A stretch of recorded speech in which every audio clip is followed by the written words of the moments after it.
I used to think consequences came with sirens. Turns out, sometimes they come as 3 silent dots in a DM, a 6-second Instagram story, and a boarding pass with one name on it instead of 2. I'm Ruby, 26, a junior event planner who lives in Austin and thinks she's the main character every time the sun hits a patio. My boyfriend. Aches.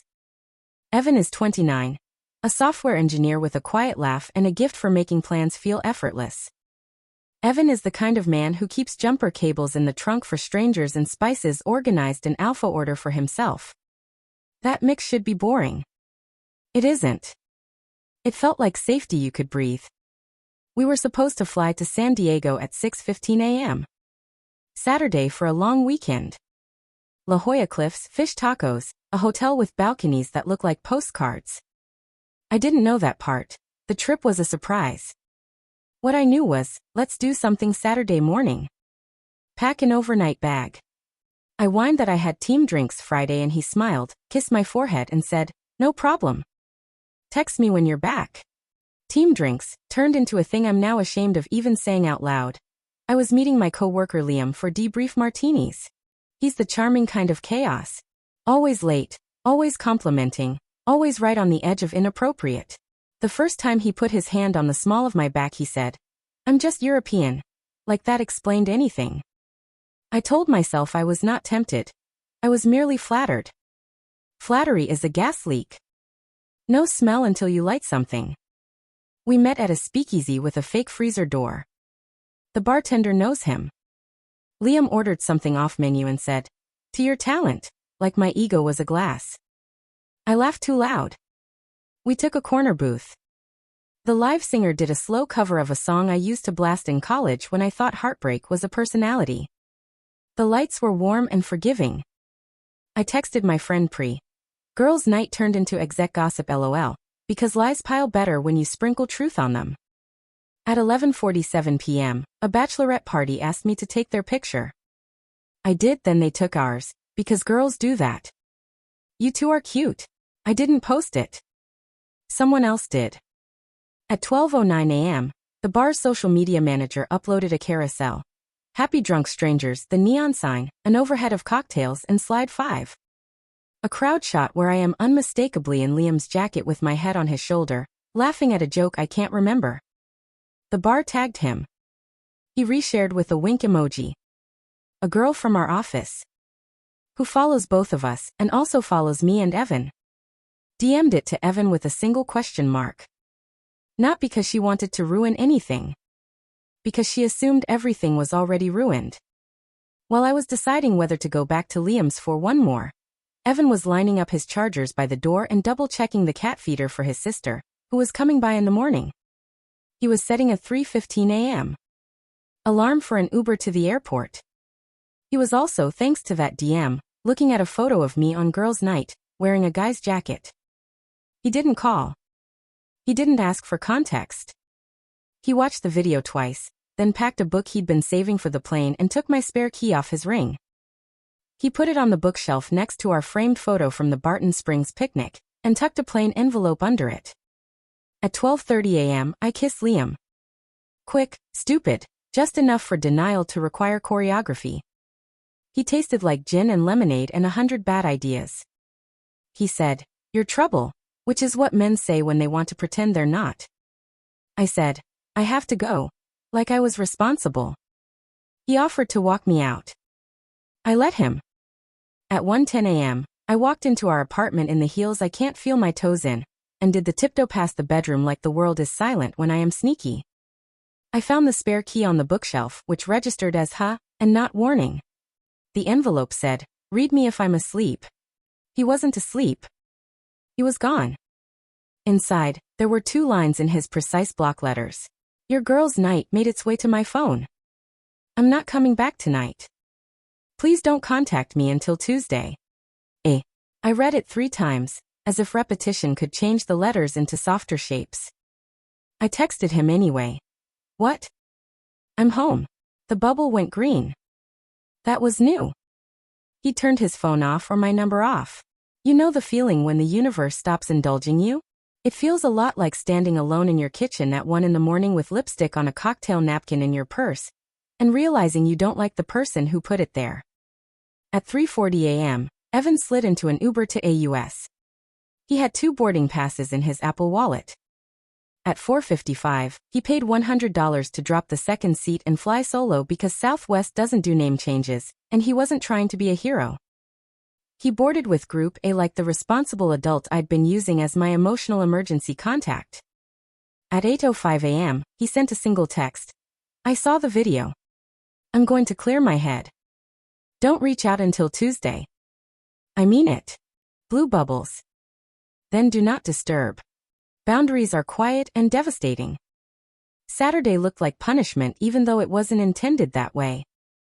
The cat meowed pointlessly at the door at feeding time because she associates Evan with full bowls. I stared at a pile of clothes that smelled like someone else's bar soap and like me. I tried to nap and dreamt I was running late to a gate whose number kept changing. By noon, the bartender had posted more. One was a boomerang of Liam spinning me in the hallway. I texted please delete, which is the laziest prayer. He didn't reply. I blocked him so I wouldn't see my own mistake reflected at me. My friend Pre came over with Whataburger and the face you bring to a hospital. Why do you collect fires? She asked, not unkindly. I gave her the envelope. She read it and flinched like she'd been slapped on my behalf, except she knows I'd slapped myself. You'd better let him breathe, she said. Don't go to the airport.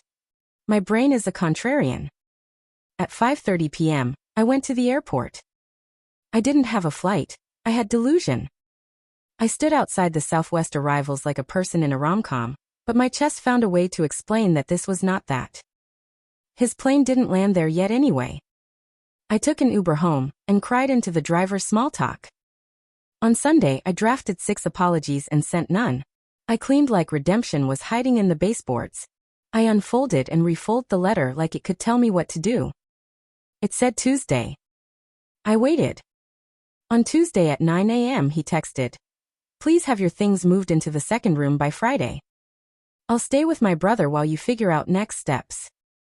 I've removed you from my Southwest Companion Pass. Don't contact my sister. Here is a list of bills to transfer. I wish you well. He attached a Google Sheet because of course he did. My eyes burned reading Companion Pass. I thought about all the trips we almost took and how almost is useless. I wrote back a paragraph that started with I messed up, avoided cheated, and ended with can we talk? He replied. You crossed a line. I don't need a play-by-play. I need space. If you show up at my job, I'll consider it a boundary violation. It was clinically kind, and that is somehow worse. I tried anger on for size. It was one kiss. He wrote. That's one more than I can live with. Take care. I didn't sabotage him. That is, for once, a choice I made on purpose. I didn't tell anyone he was controlling because he wasn't. I didn't tell anyone he was cold because he wasn't that either. He was steady. Steady people look like unlit candles until you realize they've been keeping the room from going dark. The apartment shrunk without him. The plants pointed toward the window like they were tired of my indecision. I moved into the second room, boxed my things, and left his screwdriver set on the counter, because he likes his tools lined up like soldiers. On Friday, I texted one last time. I'm out. I'm sorry. He responded with a thumbs up, and a minute later, I left your favorite hoodie on the chair. I cried into cotton like it had a pulse. He never posted about me.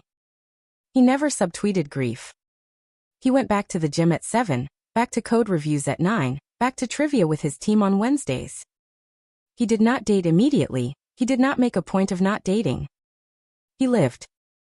6 months later, I saw him at H-E-B with a woman in scrubs laughing at something he said about produce labels.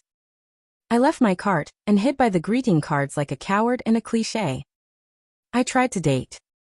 The first guy bragged about investing in altcoins like that was foreplay. The second guy had a laugh that sounded like a cough. The third guy was gentle and kind and bored me because I still wanted fireworks.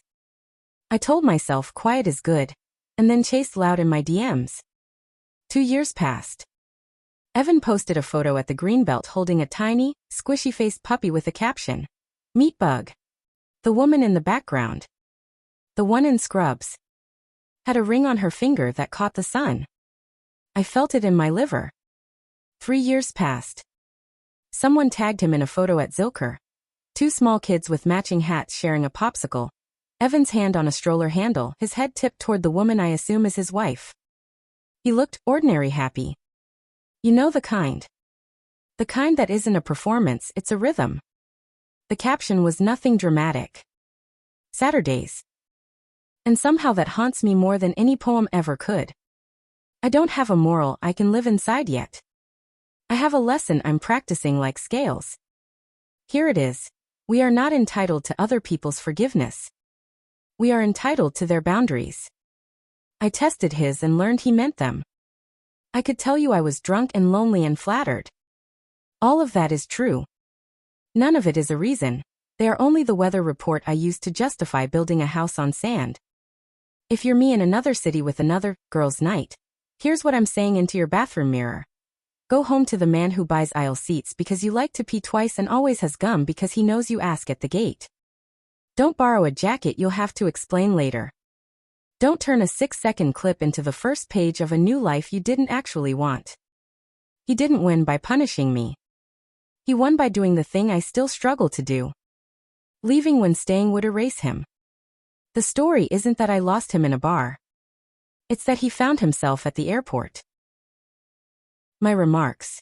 Hey guys, thanks for watching the video. Well, she gambled a girl's night on secrecy and got called by reality. A tag, a story, a quiet man with standards.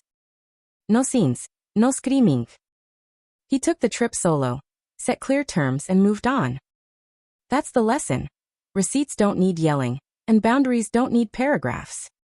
If you want more grounded stories where choices, not chaos. Write the ending, hit subscribe. See you tomorrow.